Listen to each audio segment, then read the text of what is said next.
Okay, I guess it's time to talk about the season premiere of The Walking Dead.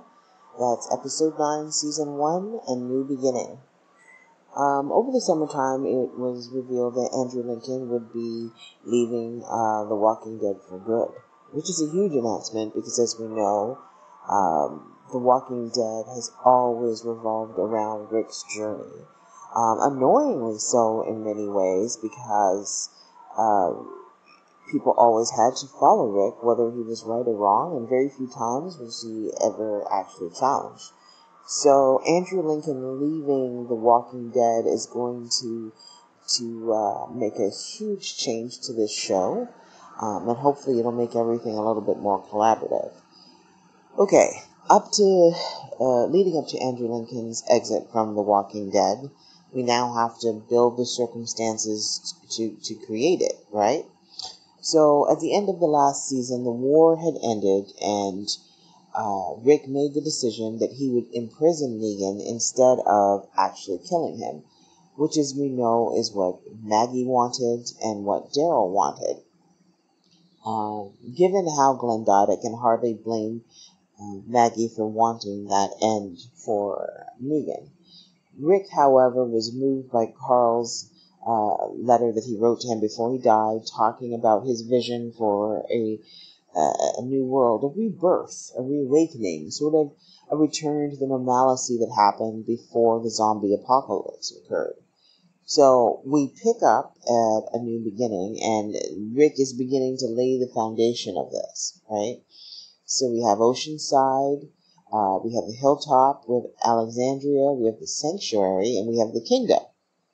Now, all these communities, Rick sort of wants to meld together in a way. Yes, they're going to be independent, but trading with each other for what they need, for the betterment of all, so that everyone can survive.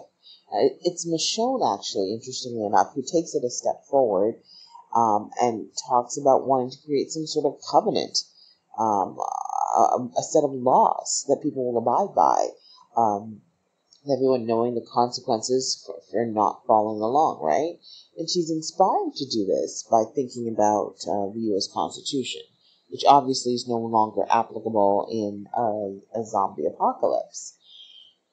It's very interesting, and it reminds us, that before the zombie apocalypse happened, Michonne was actually a lawyer. So this is not going to be something that is smooth and easy.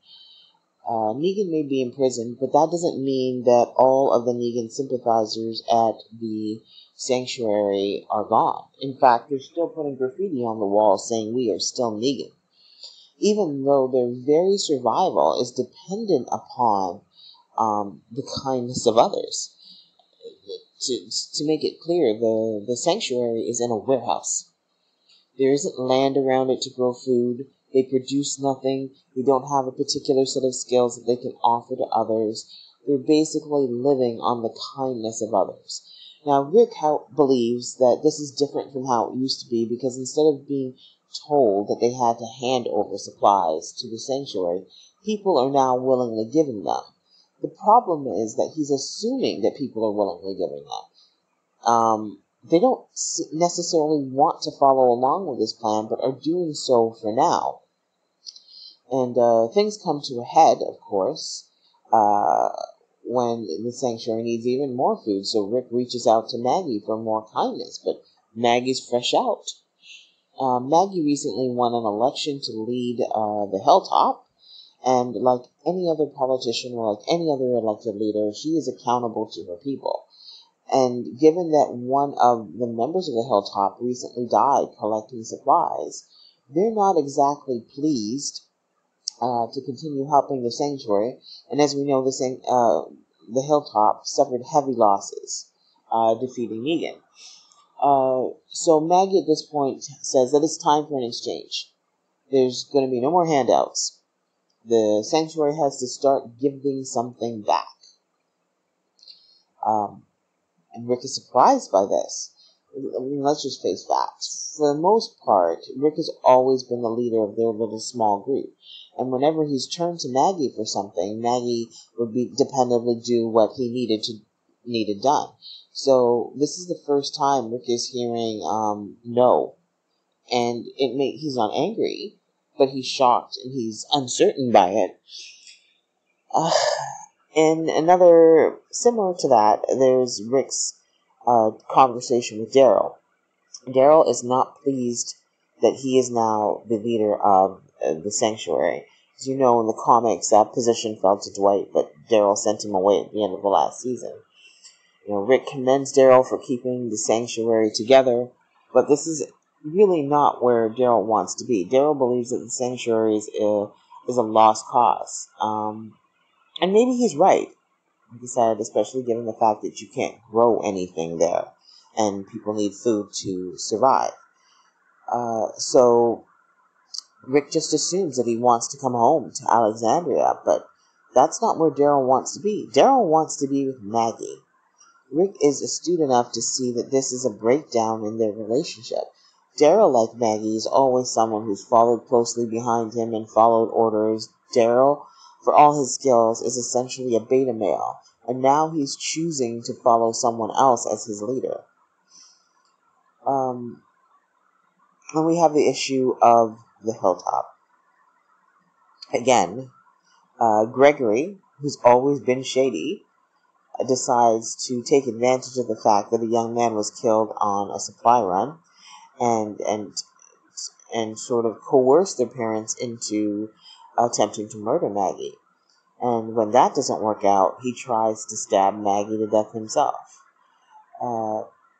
Given everything that he's seen, I don't even know what would make Gregory think that this is something he should try. Maggie, however, is not Rick Grimes, and she's not in a forgiving mood, and she has him publicly hanged as everyone watches.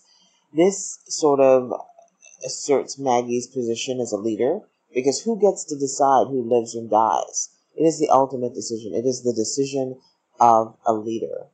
And as Rick and Michonne look on, they are clearly horrified. Yes, something needed to be done about Gregory. Gregory walking around on the loose was a danger to the hilltop, a danger to the alliance that they were trying to build. But Maggie just unilaterally decided that Gregory had to die. There was no trial, there was no conversation about imprisoning him like Negan. There was no open discussion among the community. Maggie made the decision and Gregory died. Plain and simple. So I think this again is setting up a conflict going forward between Maggie, Daryl, Rick, and Michonne. As you know, in the comics, Gregory did end up dying. Maggie did order it. But it never really gets to the point of a source of tension. Maggie's position is she's the leader at Hilltop and she'll do what she does. And that's that. On a lighter note, King Ezekiel and Carol have gotten really close to the point where they're kissing. I kind of like this. Again, this is a switch up because, as we know in the comics, King Ezekiel and Michonne were the couple. But I kind of like it. I kind of like seeing that it's Carol. It means that her character has undergone yet another evolution, and I'm interested to see where this is going. I mean, Carol isn't ready to accept the king's engagement ring by any means, but she is a lot more committed than we've ever seen her. And she's in a strong place. So, if and when she does make the decision to commit to Ezekiel, it seems to me like it'll be the first positive romantic relationship that she's ever had. Now, I know you Carol and Daryl fans are probably all up in your feelings about this, but Carol and Daryl were never ever going to happen. It was never ever going to happen. They're going to tease you about it forever and drag you along. It was never going to happen. So just be happy that 50% of your ship is at least in some kind of relationship. So as I said, going forward, I look forward to seeing how this relationship grows and how this changes Carol and where she weighs in on the big debate about what to do moving forward and what society is supposed to look like. Uh, that's it for The Walking Dead. I'll see you next week. Take care.